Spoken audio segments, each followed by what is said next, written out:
कुछ साल पहले की बात है। एक गुरु और शिष्य कहीं से गुजर रहे थे। चलते चलते वह एक खेत के पास पहुंचे। दोनों को बहुत प्यास लगी थी, तो वह खेत के बीचों बीच बने एक टूटे फूटे घर के सामने पहुंच गए और वहां जाकर उन्होंने दरवाज़ा खटखटाया। गुरु और शिष्य पहले से चौंके हुए थे, क्योंकि खेत बहुत बड़ा था और अच्छी ज़मीन भी थी, लेकिन खेत के हालात देखकर लगता था कि उसका मालिक खेत पर जरा भी ध्यान नहीं दे रहा है। जैसे ही दरवाज़ा खुला, अंदर से एक आदमी निकला। उसके साथ उसकी पत्नी भी निकले और 3 बच्चे थे। सब फटे पुराने कपड़े पहने हुए थे। गुरु ने बहुत ही विनम्र आवाज़ से बोला, क्या हमें पानी मिल सकता है? आदमी ने गुरु को पानी दिया और पानी पीते पीते गुरुजी बोले, मैं देख रहा हूँ कि आपका खेत इतना बड़ा है, पर इसमें कोई फसल नहीं हो पा रही है। आखिर आप लोग अपना गुजारा कैसे करते हैं? आदमी बोला, हमारे पास एक भैंस है, वह काफ़ी अच्छी दूध देती है और दूध बेचकर कुछ पैसे हमें मिल जाते हैं और जो दूध बच जाता है उसका हम सेवन करते हैं। ऐसे ही हमारा गुजारा चलता रहता है। शाम होने आई थी और काफ़ी देर भी हो गई थी। गुरु और शिष्य ने सोचा कि आज रात हम यहीं पर इसी के घर पे गुजारा कर लेते हैं। उन्होंने उस आदमी से अनुमति ली और वहीं पर रुकने का आदेश मांगा। आधी रात हो चुकी थी। गुरु ने अपने शिष्य को उठाया और एकदम धीमे से उसके कान में बोला, चलो हमें अभी यहाँ से निकलना है और चलने से पहले उसकी जो भैंस है उसे हमें ले जाकर कहीं जंगल में छोड़ देना है।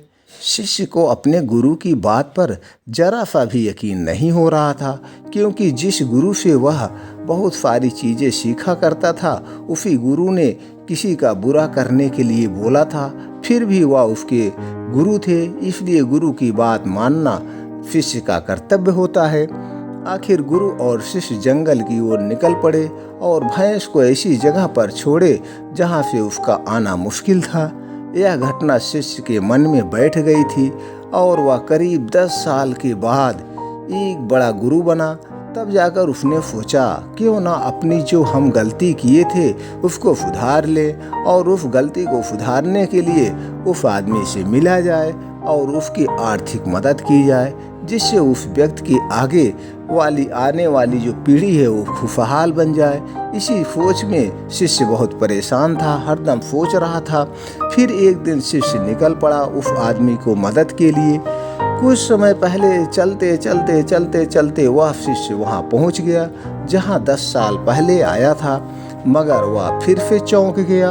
वहाँ पर उसने देखा बहुत बड़े बड़े फल के पेड़ लगे हुए हैं, एक बड़ा सा घर बना हुआ है। शिष्य को लगा कि भैंस के चले जाने के बाद वह परिवार सब कुछ बेचकर यहाँ से चला गया होगा, इसलिए वहाँ पर वापस लौटने लगा।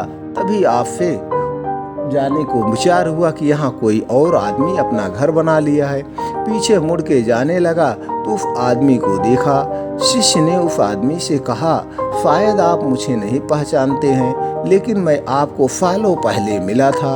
उस आदमी ने मायूसी से बोला, हाँ, कैसे भूल सकता हूँ उस दिन को। आप लोग तो बिना बताए ही चले गए, पर उसी दिन ना जाने क्या हुआ और जो मेरी भैंस थी वह कहीं चली गई और आज तक नहीं लौटी। कुछ दिनों तक तो मुझे समझ में नहीं आ रहा था कि मैं क्या करूं, कैसे अपना पेट पालूं। किसी तरह से अपना जीवन जीता था, अपने बच्चों को जिलाता था, जंगल से जाता था, लकड़ियां काट के लाता था, वही बेच बेच के किसी तरह से गुजारा किया करता था।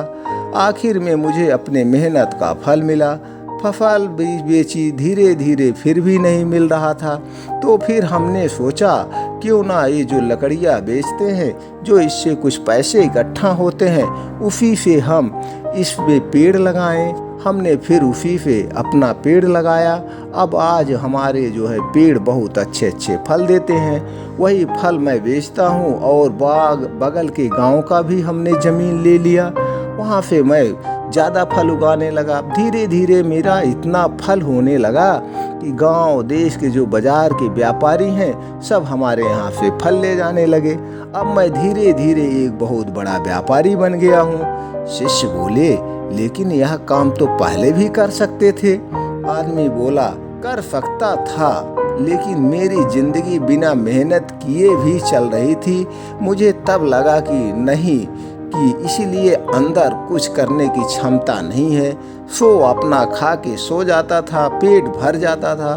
कोशिश नहीं की मैंने, लेकिन जब मेरी भैंस चली गई तब मुझे ऐसा लगा कि मैं दूसरा भी काम कर सकता हूँ, जिससे मैं अच्छा खासा पैसा कमा सकता हूँ और मेरे बच्चे और मेरी पत्नी को अच्छी ज़िंदगी दे सकता हूँ। इसलिए मुझे कुछ ना कुछ तो करना ही था और मैंने तब ठान लिया था कि अब मैं जो भी करूँगा मेहनत के साथ करूँगा, अपने दम पर करूँगा और आज इसलिए मैं इस मुकाम पर पहुँचा हूँ। इस कहानी से हमें यह सीख मिलती है कि हमें दूसरों पर निर्भर नहीं होना चाहिए, बस आगे बढ़ते रहना चाहिए, हिम्मत नहीं हारना चाहिए।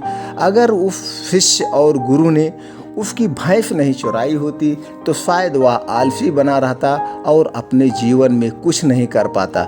इसलिए इस कहानी से बहुत बड़ी सीख मिलती दोस्तों।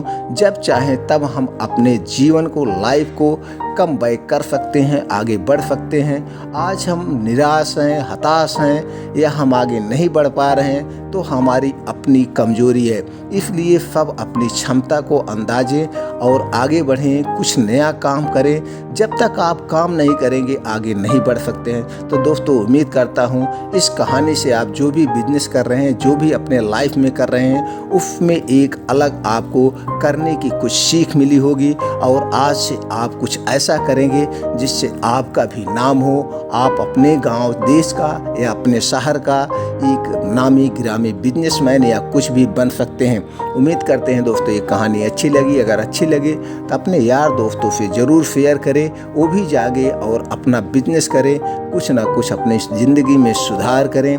तो दोस्तों, फिर मिलते हैं ऐसी ही और एक मोटिवेशनल कहानी के साथ। चैनल को सब्सक्राइब करके बेल आइकॉन का बटन ऑन कर दीजिए। जय हिंद, जय भारत।